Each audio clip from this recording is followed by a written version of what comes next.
as we reported in the previous meeting, there was a working group of the executive that was convened to do the consultation due to the timescales of the fund and the investment plan needing to be coordinated. Thanks. I've got some more questions, but I can see later.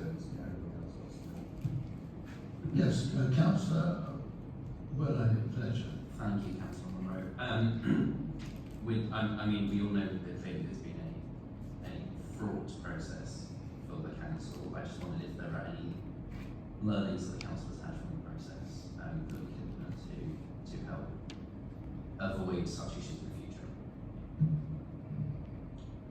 It's difficult to say without knowing which issues in particular you're referring to.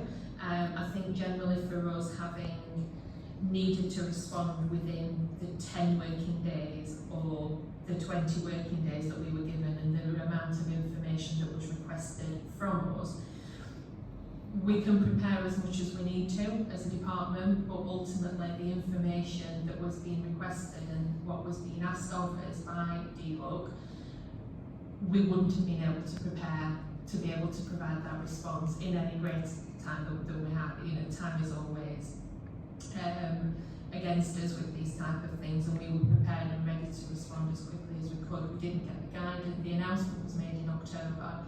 We didn't get the detail of the information until after Christmas, I think it was the 16th of January. We then didn't get the form that we needed to fill out until February.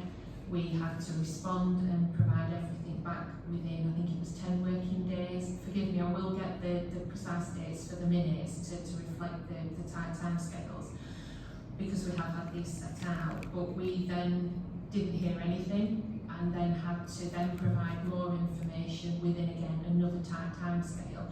We were doing work in the background to get ready for that. We knew that the request was coming and work was ongoing in the background. Please don't think we sat still to do that.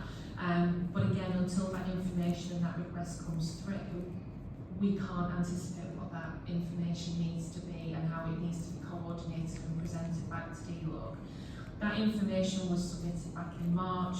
We are yet to hear formally whether we have been awarded that funding. Whilst we've been told by DLUC it is agreed and has been signed off by the Minister Jacob Young, the council has not had anything formal that we can commit to delivering activity against from the department. Thank you. And just for clarity, you know, I also don't doubt that as a department we always work very hard within the constraints that you have to work with.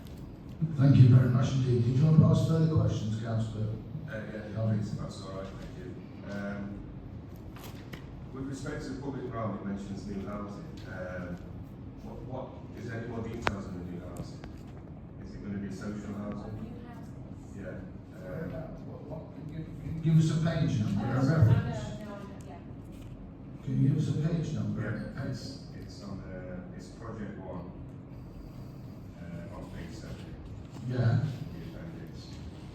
You go down to the bottom of the summary, it says new housing developments. I suppose it's related to yes, the connections to Bolsover. Is it going to be a trail, or is it going to be public transport? I'll separate them out and clarify them for you. So the public realm improvement, the place-led programme, which this section refers to, is a piece of work that the tourism and place manager has been leading on. That's a district-wide place promotion initiative, and the Bolsover loop is the 28 mile, that needs to be confirmed, route around the district, and that's about the multi-user network of trails. So the work that Teresa and the team are doing is the promotion of that loop and how we deliver signage and wayfinding across the whole district. For Bolsover Town in particular, on that project, it's about how we can make better connections with the new sixth form that is proposed for Bolsover Town, the new housing developments that's been built on the periphery, and the proposed creative hub. The sustainable transport plan is a piece of work that we're looking at to encourage people onto the trail and the networks, yes, rather than bringing their cars into town. So that's That's a plan that we're looking at. Outside of any planning requirements of any development, that's a piece of work that we're looking to do to see how we can improve the signage, the wayfinding, and encouraging people into the towns by sustainable means rather than bringing their cars in, which will address some of the other issues, particularly raised in Bolsover town, about the car parking, or the lack of, or the misuse of within that town in particular. If I may, I understand your question. I think it's just a really, with respect, a difficultly worded sentence, and I think that's the point. I don't think it means there's going to be new housing development. I think it's for Bolsover town improvements will also include integrated connections with a planned new sixth floor, new housing developments that are already taking place on the massive Bolsover project, which you'll no doubt. And then, etc., etc. So it's all part of that one sentence. But I understand your question. The difficulty is, Chair, if I may, we are given a 150 word limit to explain how we're going to spend £5 million. So the challenge in itself is trying to explain how you do all of that in 150 words. So yeah, it is existing proposed developments outside of this fund. Thank you. The next question is about the Green Skills Centre. So there's going to be one at the Vale that we mentioned earlier, and the one in Shirebrook. Why was it chosen to put in Shirebrook when we've got the potential to stick in the Vale next to the one that's going to be going into the sort of boost that area? They are complementary centres of each other. They're both being led by Chris Riglington, and I'm going to get a clarity of answer from Chris Riglington on it, because we're just leading on the development of the building itself through this scheme. But the work that Chris is doing with RLB and regional partners on the retrofit will be primarily delivered through here, which complements the work that the college doing at Pleasant Vale. They're not competing, they're very much complementary of each other, and both schemes are involved in the other. Right.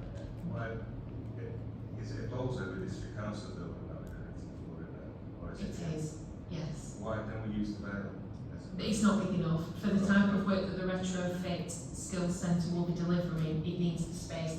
One of the ideas that Chris and the team have is to build a house within the unit, and you learn the technologies and the retrofit skills within that facility. So for that you need space, and the equipment and the materials and the work on the electric vehicles, that simply cannot be serviced at Pleasant Vale.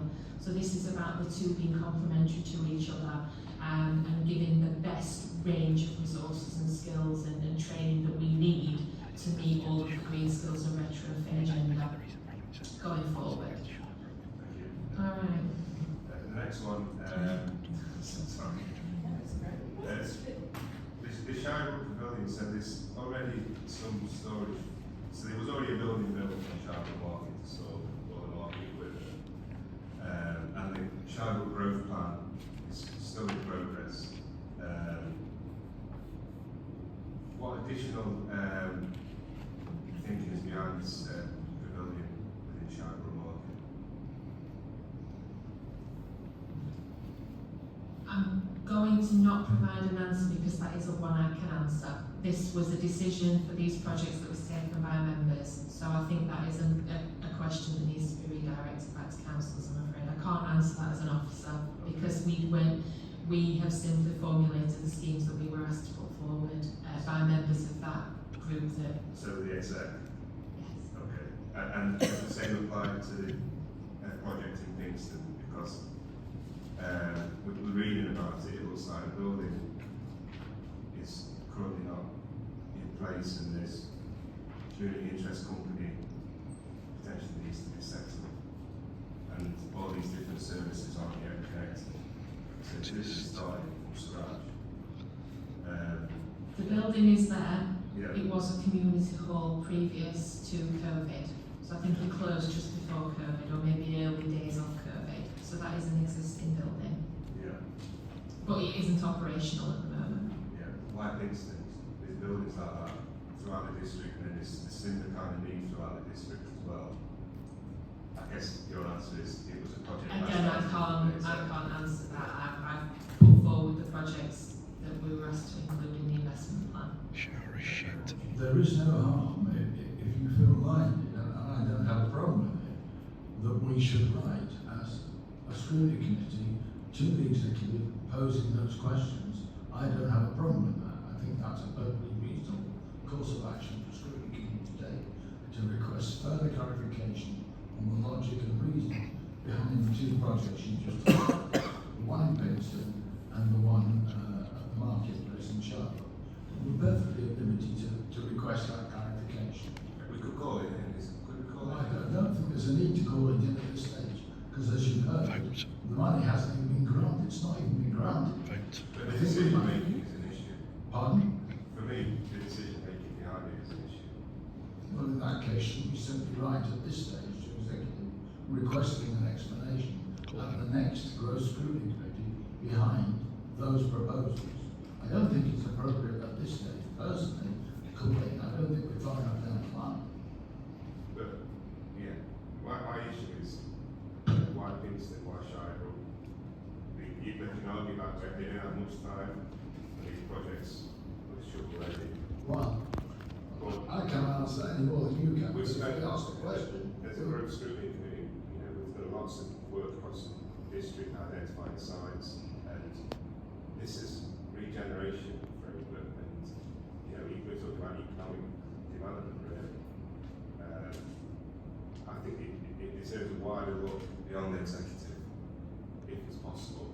But I see where you're coming from. I appreciate your comments. Yes, and I think at this stage, personally, I would rather see us, if that's what members agree that we write to the executive and ask the executive relevant member, who clearly be the Walker, to come and explain the rationale behind those particular choices. I mean, in all honesty, it's not going to be delivered for some substantial period of time. So they're not going to suddenly start with any of those at the drop of a hat. So we can scrutinise it properly then by calling it in. Well, I don't think there's a need personally to call it in, but I mean, I think with members. I think personally, seeking further clarification and reasoning behind that, then if we're not happy, we call it in. You can't because the other time, it would have time out then. To call it in, we can get a few days. I take guidance. You're talking about calling in the decision from yesterday. I don't know if it's going to be possible. From memory, I think it is still subject to calling if that's what. So obviously you know what the calling process is. So it's not the decision of the scrutiny committee to call the matter in. It is for the member to come up with that conclusion himself and get support from other members. I think it's two members, isn't it, to call it in. So it's down to individual members as to whether you want to call in the decision of the executive. Just a final point, we made a recommendation about a year ago when we already did so we should have a group across different elements of the council. We took that to executive and they ignored it. They have their own reasons and they respect that. And this 15 million that's come through has been exposed to a narrow set of decision makers and executive. Two projects, Shirebrook and Pinkston, you can argue have got interest in the executive, so it'd be good to know what those interests are. And if those interests are valid and clear, it can help feed into our decision making as a scrutiny committee when we develop these growth plans and we look at different areas. I'm sure other members might want to ask questions as to why their specific areas were included as well within these plans. So I think it's a wider issue than just a response from executive, but I respect the comment. Duncan? Yeah, so if Tom's prepared to move, I'm prepared to second that. Well, we'll have to just put a form in. That's how it works. Thank you. Councillor Fletcher, do we not have something in there? Yes. Thank you, Councillor Monroe. I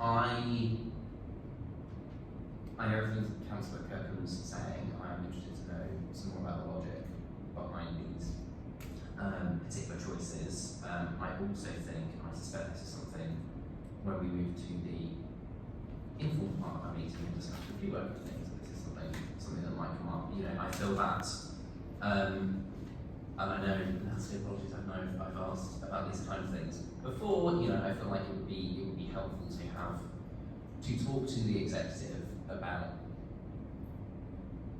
You know, I know that there have been regeneration frameworks and things, and at the moment some of those have been put on ice. You know, I feel like it would help Natalie and her team as well if we were able to see this is the list of potential projects, so that these things are discussed in some detail prior to there being a tight deadline under which things have to be considered. You know, we've been able to have that input and help the executive make good, solid decisions. Because I know that was flagged that other councillors, you know, may think it's about specific areas. You know, people ask me why we wouldn't include it in plan particularly. I've heard people ask in South Normanton. You know, I think it would be a sensible and good thing for this scrutiny committee to do to help support the executive to have clear thought out plans, so that when these decisions happen, people aren't questioning the logic. Sorry, that was very rambling. Jim, did you want to come in? I was just going to say, if the scrutiny committee would like to question the executive over the logic behind the choices, then it is completely up to the committee or down to the committee. They can say, as you suggest, invite members of the executive to attend and to provide an explanation. If you want to challenge the actual decision that was made by executive, then that would be a calling. Personally, my recommendation would be for you to just simply invite executive to come along to the next scrutiny committee to provide a full explanation as to how they've reached this position. I'm not quite sure how the calling would benefit both the scrutiny committee and the council as a whole. So my recommendation would be simply for you to invite executive to a future meeting to provide a further detailed explanation. Can I seek guidance? Are we in a position as an executive, as a scrutiny committee, because I understand there's a sense of urgency because the timescale expected in terms of Bolsover District Council, if the money ever materialises, is now under pressure to spend it by, is it March 26th? March 26th, so it's a very tight deadline. You think of bringing all those resources together to actually put the thing in place. So my question is, do we as a scrutiny committee, can we call an additional scrutiny committee meeting to allow that feedback from exec to be more immediate rather than to wait, what is it, 2 or 3 months before the next scrutiny committee? And what's the date of the next scrutiny committee meeting? The calling would have to be heard within a couple of weeks. So Pardon? if we called it in, the calling would have to be heard within a few weeks of the calling date, so that would be pretty efficient. And I appreciate, sorry for interrupting Jim's remarks regarding reversing the decision detrimental to the council, so I'll call it in. But I don't think there's any other mechanism in which we can analyse it properly, other than through a calling. And it's not about making the executive change the mind on this one, but there could be some good learning that they could do when it comes to future decision making. I was just thinking that it's probably, I mean, I would like to know how they got to that decision. If you're saying that you actually put other sites and other projects in front of them, I like to think that there's actually some kind of priority list that they've got and that the other ones are shelved, not ready to go, but they will be in consideration for future projects. But I'd be interested to know how they actually arrived at the priorities that they've got. Does that make sense? Are you just very nice on that at all, Natalie, at this stage? I've got both of you Yeah, in on the terms spot. No, it's fine, Chair. In terms of the decision process that was taken, it was set out in an earlier report, which I'm happy to share with you, but it was about a number of different factors. So as the Chair made you aware of, the 31st of March is the deadline where this funding has to be spent. So it's about considering what of the long list of options, what could be delivered within that time frame, what was viable to be delivered. There was an accountable end user for that scheme after it had been completed, and that there were schemes ready to go. So in terms of their deliverability, planning permissions were in place, or there was a team ready to deliver them. As you may recall, the Blackwell Community Hub was included in this scheme prior to us needing to change it to include the co-op. So the team were on site ready to deliver that project. It had planning permission, it had everything else that needed to be delivered with it.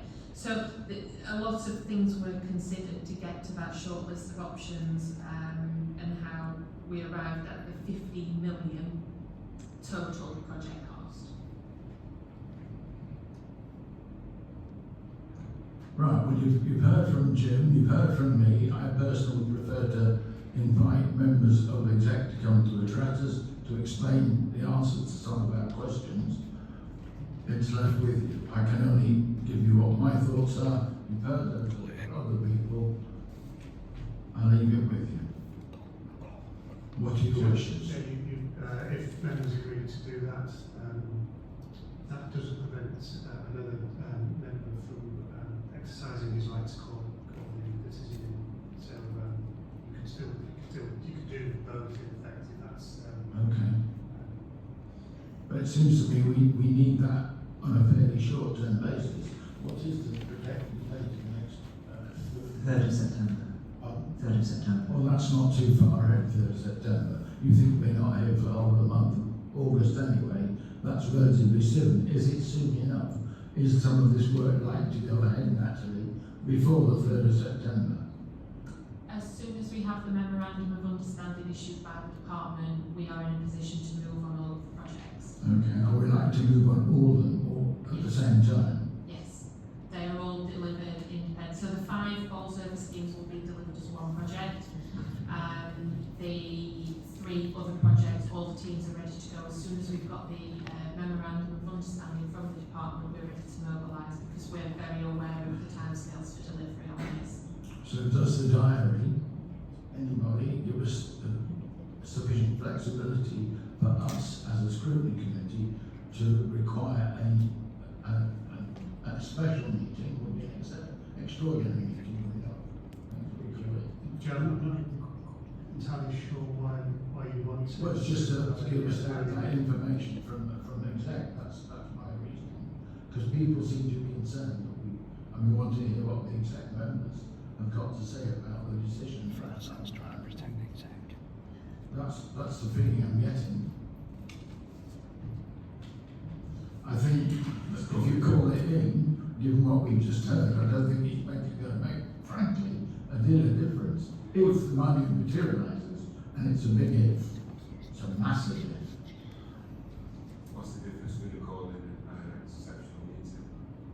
I think personally, calling fast tracks it, it gives it some focus.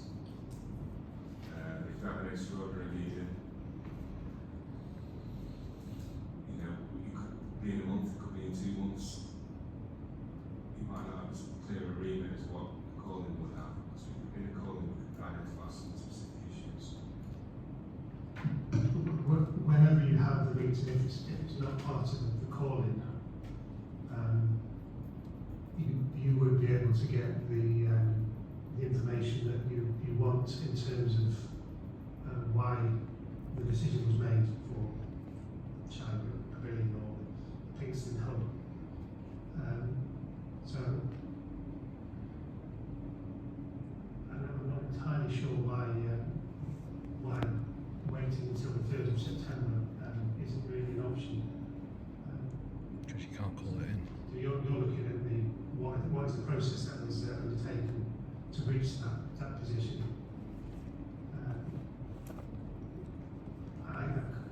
I'm struggling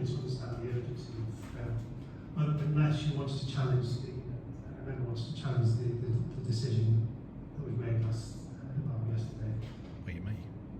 I think we're in a situation where we made recommendations in the past. I've not got anywhere. As a scrutiny committee, I don't know how much influence we're having on the council, to be honest. My leanings would be to call it in, to basically draw a line in the sand and say, we're not happy with how it's gone. We want to look at it in a specific way, because we think these things have been breached with respect to the decision making, and they get it flagged up for me. I appreciate that anybody might want to do that, so we could just note this report and then think about it offline, unless people in the committee really want to have this extra meeting, which is Yes. Well, Thank you, Chair. I note what Jim said, that a decision of this committee to invite people to the next meeting would not prohibit individual councillors from deciding if they wanted to request a call in. So in the interest of being able to move on, would it be wise for us as a committee to agree to invite them to the next meeting, and then any councillors that wish to discuss whether or not they'd like to exercise their right for a call in can do so? is that okay? Is that within the regulations? Yeah, okay. It could be that if it's called in and considered that an extraordinary meeting that would need to be held, then we would need to discuss that the next general meeting of scrutiny. Councillor Hayward? Yes, can I ask what would be the outcome of this additional meeting?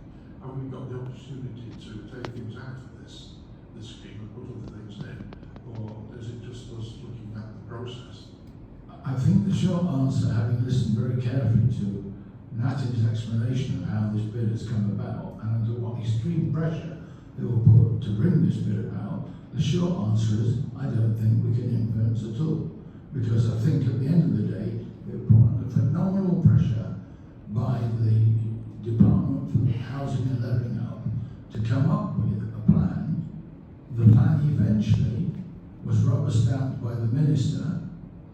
All we're waiting now for is the final agreement to advance the money. And that's how I see it. I don't think it's any different. And that's why I think, personally, we can comment on what's happened and the way the decisions were reached, but I don't think we're going to influence it if the money materialises. And I still think that's a massive if. Because if we do have a change of government, it's been made absolutely clear that the priorities will not necessarily lie in this direction. We just don't know where the priorities will lie. So this could all go belly up anyway. So that's where I'm coming from. Yes, I think we've every right to question why they focused on those areas. I accept what you're saying. I could say exactly the same, and so could Jeannie, about Whipple. Why wasn't Whipple considered? Just the same as Clownway, to make the same point. Right? However, given the time pressure they were under at the time, I don't really see what other options they had. Because how could they have consulted at that stage with every member of every ward? Because that's the idea, isn't it? Or to go back to their overarching plan and say, well, let's see, and I'm sure that's what you did, Natalie. I'm sure you went back to the overarching plan, the development for the council going forward, and tried to fit in what it was technically within the remit you were given, you could actually fit in. Particularly with regards to the Levelling Up Round 2 fund, all the projects that could be delivered for Bolsover town were included as a priority that could be delivered within the timescales. That was the first starting point. So yes, we did choose the Levelling Up Round 2 fund as the basis for them going forward.